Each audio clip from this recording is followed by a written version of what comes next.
first, I know you've seen this picture before, but I just kind of want to show you.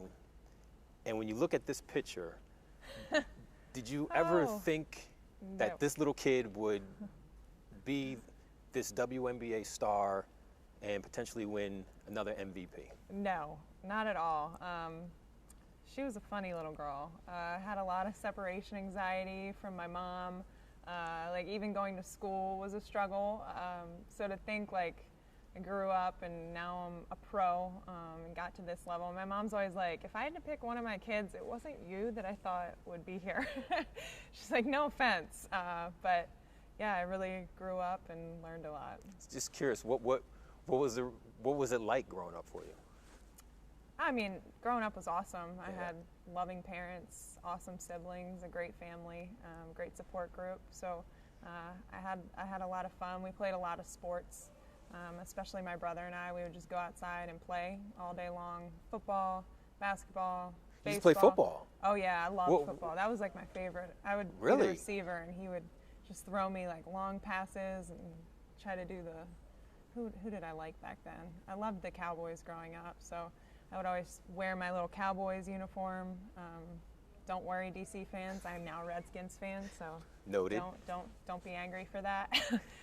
But yeah, we were just always playing around, having fun, and I was pretty athletic. Yeah. Pretty cool. So now, speaking of the athletic ability, you're now in a place where you can win MVP again. I think word on the street it's pretty clear. It's a matter of just the time of when it happens. How would you compare the one you won in 2015 to the one that you could win this season? Yeah, it's definitely different from the first one to possibly this one. I feel like now I'm a player that makes other people around me better. And I feel like earlier in my career, I was just like such a scorer that I wasn't finding ways to find others and to free other people up. So I think that's been a huge change in my game and how I've grown, especially since coming to DC. Coach is so smart, so is our assistant coaches. So I've learned a lot from them. I've been able to kind of take a step back where I don't have to force things and I can just kind of step back, make reads. And the better you make everybody else, the easier the game gets. So it's something I've learned. I'm not trying to remember the exact numbers, but you ended the season shooting better than 50% from the field, better than 40% from behind the arc, and better than 90% from the free throw line. When I say that you are the first person to do that in WNBA history, how does that make you feel? It's such an honor and it's super humbling, and it's one of those things where I'm like, wow, like I'll go down in history for that one. Like it's really cool. And I try not to focus on individual stuff, and I usually never focus on numbers because it's all about the fun you have on the court with your team and getting wins, and that's all you remember later on in life. Like I can't remember what I did when I was younger, but I can remember championships we won. But this is something that I kind of took a couple days to just soak in and be like, wow, that's really cool. It's really hard to do, and I've worked really hard, so I was able to kind of take it in. And now, today we're back to practice and the focus is all on playoffs. And, the most important thing would be winning that championship. So all eyes on that. So you have all eyes on the championship. That's something that you haven't won yet. No. How much, well, of course it will mean a lot to you. Yeah. But describe that hunger to get that trophy, the one you really want. I mean, that hunger is why this team is where we are today. It's why we are number one. We have home court advantage. It's because we left last season with a horrible taste in our mouths, being swept by Seattle, feeling that they just were better than us. That's not a good feeling. So I think we all kind of just soaked that up and took it as motivation. And even just the first day here, when we came back to practice, there was a different focus than I've ever seen before. All right, keep it real. Where's the mask? It's in the locker room. It's in the locker room? Resting after practice. The mask is resting? She needs her rest. She's very... Does she have a name? She doesn't, no. But we know that it's a she, and she needs to get her rest. Yes. So what is that moment like when you put her on? When I put on the mask? Yeah. I feel like Batman, that question, like, how does it feel when I put on the mask? It really is like a moment, though, like an empowering moment when we're standing back there. So we huddle up. I talk to the team. I don't have the mask on at this time. We wait line up. Wait for the sign Yeah, in the sky. you know, we line up. They put the Batman call on the ceiling. Just kidding. And I like strap that mask right on. And the team will be like, mask on, and like look back, and it's on, and we run out. So Really? Okay. it's become a thing. And even like towards the end of the season, when obviously my nose is healing up, my teammates were like, don't even think about not wearing that. Like, you will be wearing that the rest of the season. I was like, don't worry, I like it. We're gonna keep rolling with it. That's pretty cool. So all right, so the mask isn't coming off. No. One thing that I like to think about, and you were mentioning those numbers before, when you actually see those numbers, does it ever shock you, like, dang, that's actually pretty good? Yeah. Yeah, like seeing them, I'm like, wow, that's pretty efficient. That's hard to do, especially with certain attention that I see from defenses. Yeah, it's tough to do, and it's why not many people have done it in history. And you know, it's who knows if I'll ever do it again. So it's something you just try to soak up and enjoy, and realize that that's hard to attain. All right, so keep it real with me again. How shocked will you be if they don't call your name as MVP? I don't know. We'll see. You're playing it safe. I mean, yeah, I get you. You never know what happens. Yeah. Everybody has their own vote and gets to decide. But the happiest I am is knowing that we've put ourselves in a position to have home court advantage and do great as a team.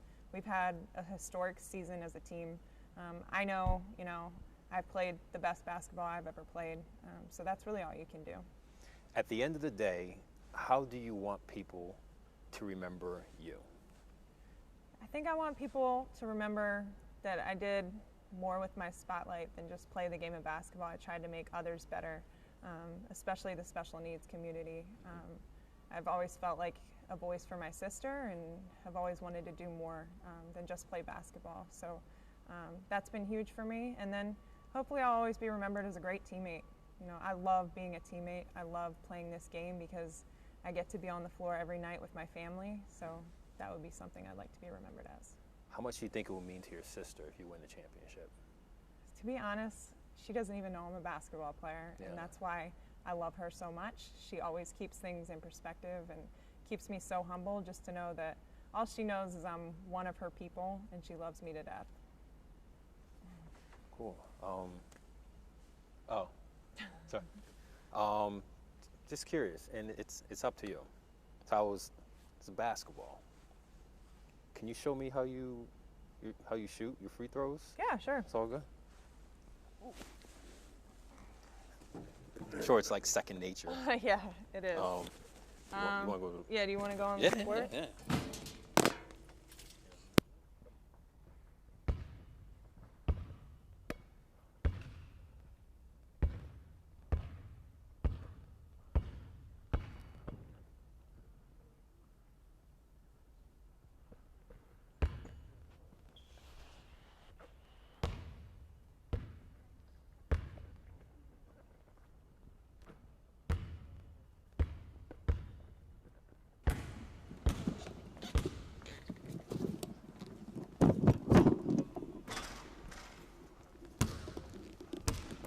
Right. So first thing is I match my right foot up to the dot, and then I'm a shooter that likes to be turned. I'm not a squared shooter, so that's why my feet are headed this direction. And then everybody you see has a routine. I try to keep mine as simple as possible because I feel like shooting free throws is so mental that, like, if you mess up your routine and it goes off your finger a different way, like, you're thinking of that and you're not just focused on the shot. So all I do is 3 dribbles, 1, 2, 3. That's the reason why you do 3. No, just random. Yeah, easy, simple. Feel like I can't really mess it up. And then you get an L with your arm, and then from here, all you really have to do is just lift and flick the wrist. That was a miss, but we won't. Don't show that Yeah, one. we won't show that one. So here. So I try to like. No, let me get the ball. Oh, no. Do you want to try one? So I try to like do as least motion as possible, so not much can go wrong with the shot. So you remember how you were mentioning that you love football? Yeah. I played football in college. Basketball was not my your sport. thing? Can I at least take the blazer Yes, off? you I have should the church probably- shoes on, so I yeah. gotta keep those on. Okay, yeah. Take the blazer off so you have a little more range of motion. I can hold that for you. There we go. Where's All the right, dot? there's the dot. Perfect. All right. Yeah. Maybe your left foot can come. There you go. All right. You can do whatever routine you want, unless you want to just take mine. 3 dribbles. There you go. Get an L with your arm. You don't I don't shimmy. do the- If you want to shimmy, you can. It's whatever's going to get you in the moment and ready.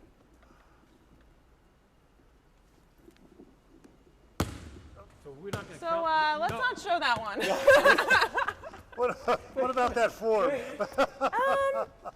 Just a bit short. Maybe a little more follow through, like really extend and flick. You really? Like don't hold back. I feel like you're holding back. Don't hold All back. right, so real talk. Pretend like there's not a camera right in your face too. Like it's That's not- awkward. If you're learning to shoot free throws, the camera should not be there. Maybe it's the shimmy that's.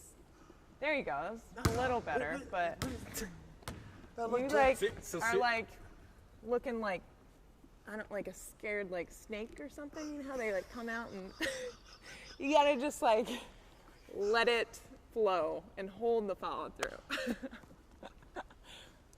Like really just let it go. So seriously though, like